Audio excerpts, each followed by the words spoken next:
नमस्कार, मी रामराजे शिंदे. NDTVच्या डिजिटल प्लॅटफॉर्मवर तुमच्या सर्वांचं स्वागत. संसदेच्या अर्थसंकल्पीय अधिवेशनाचा आजचा 9वा दिवस आणि आजचा 9वा दिवससुद्धा वाया गेला यासाठी म्हणावं लागतंय, कारण आजच्या दिवशी केवळ 13 मिनिटाचं कामकाज झालेलं आहे आणि बाकी इतर वेळेस संपूर्ण गोंधळ आणि गदारोळ झालेला आहे. आणि त्यामुळेच संसदेचा आजच्या या 9व्या दिवशीसुद्धा 2 वेळा सभागृह तहकूब करावं लागलं आणि 2च्या नंतर तर पूर्ण दिवसभरासाठी हे सभागृह तहकूब करावं लागलं. त्याच्या अगोदर सकाळी काय झालं तर प्रियंका गांधी यांनी सुरुवात केली. प्रियंका गांधी म्हणाल्या की पंतप्रधान नरेंद्र मोदी हे सभागृहात येत नाही आहेत, त्यांचा लोकसभेच्या अध्यक्षावर प्रेशर आहे आणि म्हणून लोकसभेचे अध्यक्षसुद्धा सरकारच्या सांगण्यावरून कामकाज करत आहेत.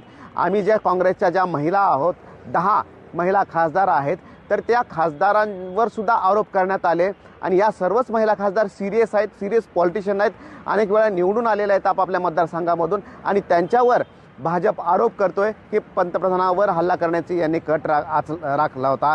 परंतु त्या संदर्भामध्ये प्रियंका गांधी यांनी जोरदार हल्लाबोल केलेला आहे की पंतप्रधान नरेंद्र मोदी हे घाबरतात मुळात आणि त्यामुळेच ते संसदेच्या अधिवेशनाला बसत नाहीत, लोकसभेमध्ये बसत नाहीत जेव्हा विरोधी पक्षनेत्याचं भाषण सुरू असतं. प्रियंका गांधी यांच्यानंतर पुन्हा सभागृह जे आहे ते गोंधळ झाला आणि त्यानंतर ओम बिर्ला यांनी सर्वच जे महत्त्वाचे नेते आहेत, विरोधी पक्षनेते आणि त्याचबरोबर इतर नेत्यांनासुद्धा आपल्या दालनामध्ये बोलवलं आणि त्याच्यावर सुद्धा चर्चा केली की या संदर्भामध्ये आता पुढे कसं जायचं आहे. त्यावर राहुल गांधी यांनी सांगितलं की आपल्याला सभागृहामध्ये बोलू दिलं जावं, अर्थसंकल्पीय जे भाषणं होणार आहेत त्यावर जे निवेदन होणार आहे त्याच्या अगोदर राहुल गांधी यांना काहीतरी महत्त्वाचे मुद्दे मांडायचे आहेत आणि त्या संदर्भामध्ये बोलू दिलं जावं. आणि त्यामुळं लोकसभेमध्ये आल्यानंतर राहुल गांधी यांनी पुन्हा हा सूर आवळला की आपल्याला बोलू दिलं जात नाहीत आणि ओम बिर्ला जे की लोकसभेचे अध्यक्ष आहेत त्यांनी सांगितलेलं आहे की तुम्हाला वेळ दिली जाईल, अर्थसंकल्पीय बजेटवर भाषणाच्या अगोदर तुम्हाला तुमचे मुद्दे मांडण्याची वेळ दिली जाईल. परंतु त्यावेळेस संसदीय कार्यमंत्री किरण रिजिजू हे उठले आणि त्यांनी सांगितलं की असा कोणताही प्रकार या दालनामध्ये झाला नाही. ओम बिर्ला यांनी जेव्हा हे सांगितलं त्यावेळेस आपण पण तिथेच होतो, संसदीय कार्यमंत्री म्हणून त्या बैठकीला उपस्थित होतो.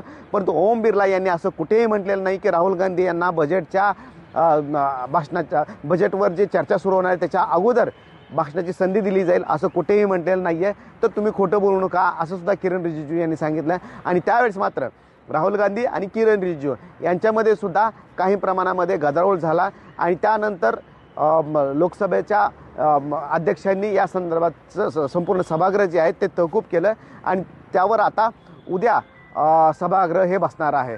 त्यामुळं आज पूर्ण दिवस जो आहे तो गदारोळात गेला. केवळ 13 मिनिटं कामकाज झालेत आणि त्यानंतर सुद्धा एक बैठक बोलवण्यात आली. ओम बिर्ला यांच्याच दालनामध्ये ही बैठक होती आणि हा संपूर्ण डेडलॉक जो आहे तो संपवावा आणि कुठेतरी आता विरोधी पक्षांनी सुद्धा सहकार्याची भूमिका घ्यावी आणि चर्चेची भूमिका घ्यावी अशी विनंती केली.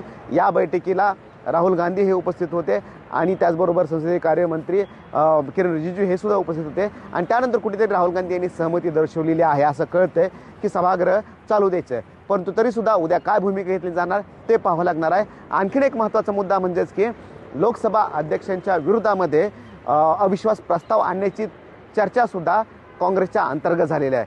त्यासाठी जे काही महत्त्वाचे नियमांचं पालन करावं लागतं त्या दृष्टीनं आता विचार सुरू आहे. म्हणजेच की 50 खासदारांची स्वाक्षरी पाहिजे, 50 खासदारांची सहमती पाहिजे आणि त्यानंतरच अविश्वास प्रस्ताव आणावा लागतो. त्यामुळं आता काँग्रेस त्या दृष्टीनं सुद्धा विचार करत आहे का, कारण वारंवार प्रियंका गांधी असेल, राहुल गांधी असेल, विरोधी पक्ष असतील, TMC आहे, लेफ्ट पार्टीज आहेत, या सर्वांचं हेच म्हणणं आहे की सरकारच्या दबावाखाली अध्यक्ष काम करत आहेत आणि त्यामुळं खासदारांना लोकसभा सदस्यांना, राज्यसभा सदस्यांना न्याय मिळत नाही आणि म्हणूनच लोकसभेतील हे सर्व सदस्य जे आहेत ते अध्यक्षांच्या विरोधामध्ये अविश्वास प्रस्ताव आणू शकतात आणि त्यांच्यावर अध्यक्षावर आपला विश्वास नाही हे दाखवू शकतात. त्यासाठी 45 दिवसा अगोदर हे संपूर्ण तयार करावे लागते आणि त्याचबरोबर खासदारांची सहमतीसुद्धा असावी लागते. त्यामुळे आता त्या दृष्टीनं काँग्रेस प्रयत्न करते का, लोकसभा अध्यक्ष ओम बिर्ला यांच्या विरोधामध्ये अविश्वास प्रस्ताव आणते का हे सुद्धा पाहावं लागणार आहे. मात्र आठवड्याची सुरुवात सोमवारपासून ही अशी झालेली आहे की केवळ पहिल्याच दिवशी सोमवारी 13 मिनिट कामकाज झालेलं आहे. त्यामुळे आता उद्या या संदर्भामध्ये आणखीन कामकाज पुढे जाईल का हे सुद्धा बघावं लागणार आहे आणि राहुल गांधी ही समारोपाची भूमिका घेतील का, सहकार्याची भूमिका घेतील का हे सुद्धा उद्याच स्पष्ट होईल. Cameraman Satyam sir, Ramraj Shinde, NDTV Delhi.